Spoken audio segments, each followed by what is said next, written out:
BJP government ఉంటే మనకి ఇంకా హ్యాపీ. మోడీ ఉన్నంతసేపు మనకి ఏం ఇబ్బంది లేదు. రేట్లు తగ్గడం వల్ల మాలాటోళ్ళకి హెల్ప్ అవుతుంది. అవి ఎందుకంటే మనకు ఫారిన్ వైర్ని 154 ఐటమ్స్ తగ్గించారు. ఒకటిగా చెప్పాలంటే చాలా ఉంది. అమెరికన్ ఎక్స్పర్ట్స్ చెప్తున్నారు ఇండియా అనేది ఒక పెద్ద డిఫరెంట్ జియంట్. దేశంలో ద్రవ్య వినిమయాన్ని పెంచే దిశగా కేంద్ర ఆర్థిక శాఖ తాజా నిర్ణయాలు చేసుకుంది. ముఖ్యంగా జిఎస్టీ స్లాబులు ఏవైతే 4 ఉన్నాయో వాటిని కుదించి 5% అలాగే 18% వరకు ఇకపై అమలవుతాయని చెప్పి ఒక నిర్ణయానికి వచ్చింది. దీనిపై సర్వత్రా చర్చ అయితే జరుగుతోంది. జిఎస్టీ రేట్లు అయితే చాలా వరకు ఇక తగ్గుముఖం పట్టొచ్చు అనేది కూడా అందరిలోనూ వినిపిస్తున్నమాట. దీనిపై విశాఖ వాసులు ఏమనుకుంటున్నారో ఒకసారి అడిగి తెలుసుకుందాం. జిఎస్టీ తగ్గినదంటే చాలా సూపర్ పరిణామం సార్. ఇప్పుడు అన్ని కూడా రేట్లు తగ్గించి అమ్మేస్తాం సార్. ఏ బ్రాండ్లు ఎంత తగ్గుతాయో అన్ని వస్తే దాని ప్రకారం మనం తగ్గించి అమ్మేస్తాం. చాలా మంచిది. రేట్లు పెరిగాయని ఇప్పుడు చాలా ఆటోమేటిక్ తగ్గున్నాయి సార్. కొన్నిట్లో రేట్లు పెరుగున్నాయి. ఆ జిఎస్టీ ఓటికి తగ్గిస్తున్నారు. తగ్గిస్తే రేట్లు అన్ని తగ్గిపోతాయి సార్. చాలా బాగా పబ్లిక్ కొనుగోలు శక్తి పెరుగుతుంది. వాళ్ళకి అనుకూలంగా మేము అన్ని కూడా ఇస్తాం సార్. అది థ్యాంక్ యూ చాలా బాగుంది సార్. చాలా మంచిది కదా దేశీయ మార్కెట్ ని అభివృద్ధి చేయాలనుకుంటుంది గవర్నమెంట్. మరి అంటే ఇతర దేశాల్లో మన దేశీయులేదే కావాలి. అవి ఎందుకంటే మనకు ఫారిన్ వైర్ని దేశీయ మార్కెట్టే మనకు కావాలి. అవే మనం అన్ని తీసుకున్నాం. అది థ్యాంక్ యూ. చాలా గవర్నమెంట్ బాగున్నది సార్. గవర్నమెంట్ ఇలా తగ్గిస్తుందంటే ఈ గవర్నమెంటే మళ్ళీ వస్తే ఇంకా ఆనందం. బీజేపీ గవర్నమెంట్ ఉంటే మనకి ఇంకా హ్యాపీ. అంతకన్నా ఇంకేం మరి ఇంకా కోరుకునేది ప్రజలు ఏదైనా తక్కువ ఇస్తానంటేనే కదా. దేశీయ మార్కెట్ ని బలోపేతం చేయడానికి ఒక మంచి నిర్ణయం అనుకోవచ్చు. చాలా మంచిదండి. మోడీ ఉన్నంతసేపు మనకి ఏం ఇబ్బంది లేదు. గ్యారంటీ తగ్గుతాయి. ఆయన అన్న మాట చేస్తారు మోడీ గారు. ఆగస్టు 15 రోజే మనకు ప్రామిస్ చేశారు. దీపావళి నాటికి అన్ని సర్దుకుంటాయి, రేట్లు తగ్గిస్తారండి గ్యారంటీ. ఆయన అన్న మాట తప్పడైన మన దేశానికి అదృష్టం. ఏదైతే నిత్యావసర వస్తువులు తగ్గించాల్సిన ఎక్స్పెక్ట్ చేస్తున్నారు ప్రజలు, దాన్ని తగ్గించడం వల్ల అందరికీ కూడా ఉపయోగపడుతుంది. మీరు అన్నట్టు నిజంగా కూడా కొనుగోలు శక్తి పెరుగుద్ది. ఖచ్చితంగా మనీ అయితే సర్క్యులేషన్ లోకి వస్తుంది. రావడం మన మంచిది.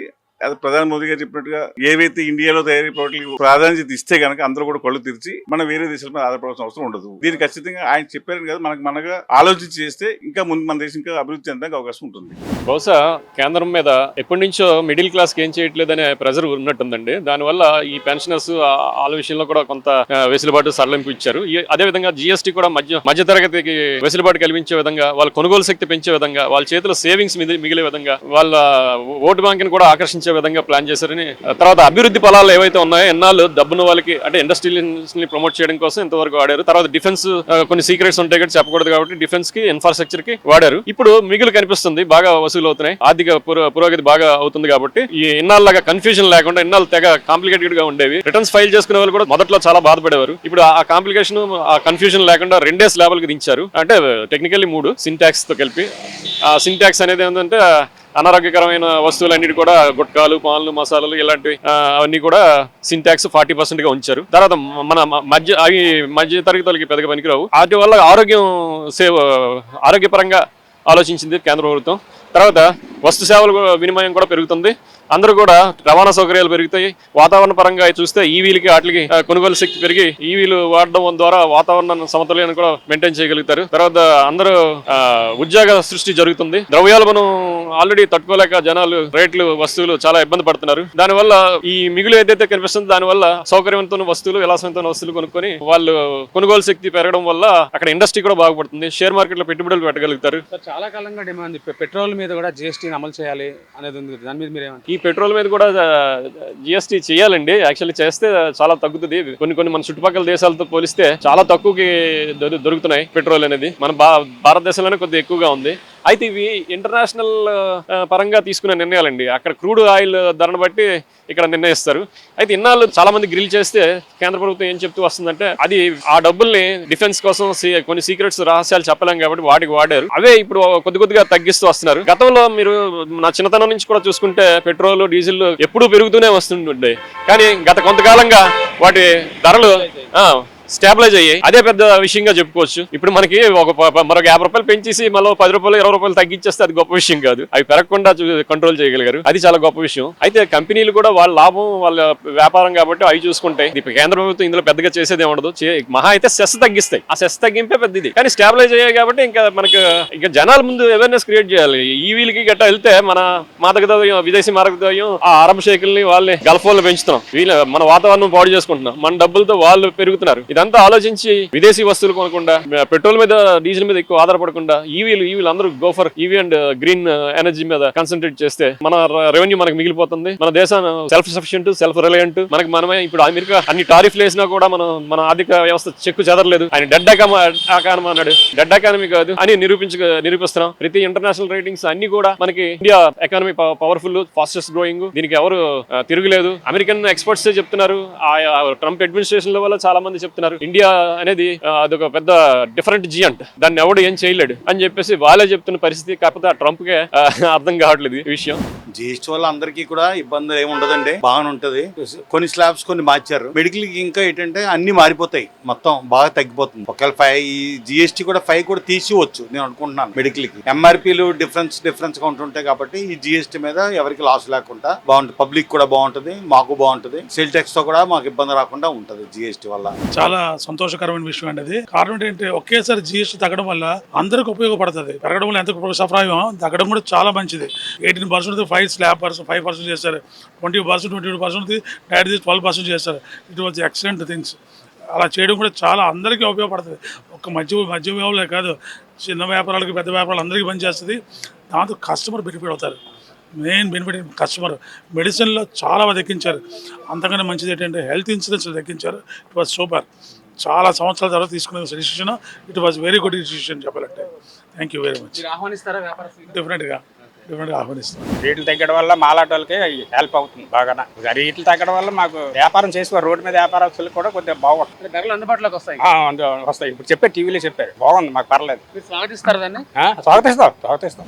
గవర్నమెంట్ కేంద్ర ప్రభుత్వం జిఎస్టీ కొత్త సిస్టమ్ అమలు చేయడం వల్ల 5 నుంచి 18% చేయడం వల్ల చాలా మనకు కావాల్సినటువంటి వస్తువులు కానీ, మందులు కానీ, తర్వాత కాయగూరలు కానీ, తర్వాత సబ్బులు, ఎలాంటి డిటర్జెంట్స్ కానీ దేనికైనా చాలా ఉపయోగపడుతుంది. సామాన్య మానవుడు బతకడానికి కూడా ఉపయోగపడుతుంది. బియ్యం ఇలాంటివి కూడా బాగా తగ్గుతాయి. అందువల్ల ప్రజల్లో కూడా బాగా చైతన్యం వచ్చి బాగా కొనుగోలు శక్తి పెరుగుతుంది. అందువల్ల ఏంటంటే జిఎస్టీ ఒక విధంగా తగ్గించడం కూడా చాలా ఉపయోగం. దీనివల్ల అందరూ ఆమోదించవలసిందిగా నా అభిప్రాయం తెలియజేస్తున్నాను. నాకు ఇంతవరకు అయితే బాగానే నేను ఖర్చులు అయితే ఎప్పుడైతే భరించారు తగ్గుతాయి కదండి. అన్ని పప్పులు, ఉప్పులు, అన్ని బియ్యం, చింతపండు. ఇప్పుడే ఇందాక నేను చింతపండు 160 రూపాయలు చెప్పేది, అదే జిఎస్టీ వస్తే 100 రూపాయలకి లోపల వస్తుంది కదా. అలాగే కొన్ని విధాలైనటువంటి వస్తువులు బాగా తగ్గుతాయి కాబట్టి జిఎస్టీ ఉండడం, ఇలా చేయడం కూడా ఒక విధంగా సామాన్య మానవులకు ఉపయోగపడుతుంది. జిఎస్టీ స్లాబ్స్ తగ్గించడం అన్నది చాలా మంచి విషయం. ప్రజలందరికీ ఇది ఖచ్చితంగా చేరుతుంది. ఇది సెప్టెంబర్ 22 మనకి నుంచి మొదలు అని చెప్పి అనౌన్స్ చేయడం కూడా జరిగింది. మా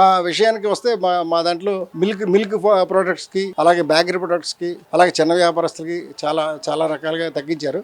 అలాగే ఇది వరకు పెంచడం కానీ ఎప్పుడైనా సరే గవర్నమెంట్లు తగ్గించడం అన్నది ఈ గవర్నమెంటే చేశారు. అయితే అన్ని పార్టీల తాలూకా ఆమోదం తీసుకుని జిఎస్టీ కౌన్సిల్ నిర్ణయం తీసుకున్నారు. ఇది ప్రజలందరికీ చేరుతుంది, అందరూ సుఖ సంతోషాలతో ఉంటారని ఆశిస్తున్నారు. కొనుగోలు శక్తి కూడా ప్రజల్లో పెరుగుతుంది. దేశీయ మార్కెట్ ని అభివృద్ధి చేయాలనే లక్ష్యం కనిపిస్తుంది. అంతేనండి. విదేశాలు పంపించాలంటే మనకి గిట్టుబాటు మనకి ఉంటుంది. ఇప్పుడు రేటు తగ్గించడం వల్ల, స్లాష్ చేయడం వల్ల మనకి విదేశాలు పంపించడానికి మనకి శక్తి పెరుగుతుంది. విదేశాలకు అమ్మే శక్తి పెరుగుతుంది. ఇక్కడ ప్రజలకు కొనుగోలు శక్తి పెరుగుతుంది. 2 జరుగుతుంది. ఒకేసారికి 2 పనులు జరుగుతున్నాయి. ఇప్పుడు సర్క్యులేషన్ అనేది పెరిగితే దేశానికి బాగుంటుంది కదండి. మరి డబ్బులు మిగులుతాయి కదండి. మిగిలితే ఇంకొక మంచి ఆరోగ్యం కోసం ఇంకొక కొద్దిగా పిల్లలకి పెట్టాలని చెప్పి ఆలోచిస్తారు. అది మంచిదే కదండి. చీజు, బటర్, బ్రెడ్, ఇన్సూరెన్స్, అది చాలా ఉన్నాయి ప్రోడక్ట్స్. చెప్పాలంటే నిత్యావసర వస్తువులు మా దగ్గర వచ్చారు కంటే చెప్తున్నాం 154 ఐటమ్స్కి తగ్గించారు. ఒకటి కాదు, చెప్పాలంటే చాలా ఉన్నాయి. స్లాబ్ అయితే మా స్టేషనరీ ప్రొడక్ట్స్ లో pencil, eraser, sharpener, note books అన్ని కూడా చేస్తారు. అది చాలా మంచిదే. దాని వల్ల పిల్లలకి, చదువుకునే వాళ్ళందరికీ కూడా, విద్యార్థులందరికీ కూడా కొంచెం అందుబాటులో ఉంటది. మాకు కూడా బానే ఉంది. ఇది రేపు 22 నుంచి గవర్నమెంట్లోకి వస్తుంది అన్నారు మేడం గారు. దాని వల్ల అందరికీ కూడా చాలా మంచి ప్రయోజనకరం. ఇటువంటివన్నీ వాళ్ళు చేయడం వల్ల ప్రజలకు కూడా ఎంతో ముందుకెళ్తారు. ప్రభుత్వం ఇంత మంచి అవుతుందని మేము ఎక్స్పెక్ట్ చేయలేదు, బట్ మనం ఊహించిన దానికంటే బాగా చేశారు. ఆగస్టు 15 మోడీ గారు చెప్పారు కదా అవును, తగ్గుతాయి అన్నారు. వెరీ గుడ్, చాలా బాగుంది. తగ్గితే మంచిదే కదండి కావాల్సింది, ప్రజలకు అదే కదా కావాల్సింది. రేట్లు పెరిగిపోయి ఇప్పుడు పెరిగిపోతున్నాయని చెప్పేసి అందరూ గోలెడుతున్నారు. ఇప్పుడు జిఎస్టీ తగ్గినా ఈ రేట్లు ఆటోమేటిక్ గా రేట్లు కూడా తగ్గుతాయి. అది అందరికీ మంచిదే అండి, రేట్లు తగ్గడం అన్నది. దానివల్ల కొనుగోలు శక్తి పెరుగుతుందంటారు అందరికీ. పెరుగుతుంది కదండి. రేట్లు తగ్గితేనే మీకు ఏదైనా సరే బిజినెస్ బాగుంటది. మాది బిజినెస్, మాది గోల్డ్ షాపే. ఈ జిఎస్టీలు ఈ రేట్లు అయి పెరగడం వల్ల అసలు వ్యాపారాలు ఏమీ లేవు, అసలు అవట్లేదండి. అసలు సర్క్యులేషన్ ఇట్టి షాపుల్లో వాళ్ళు వర్కర్స్ జీతాలు ఇవ్వడం కూడా కష్టం అయిపోతుంది. ఇప్పుడు జిఎస్టీ తగ్గించి రేట్లు అయినా తగ్గితే మటుకు మాత్రం వ్యాపారం చాలా బాగుంటుందండి. అది ఓకే.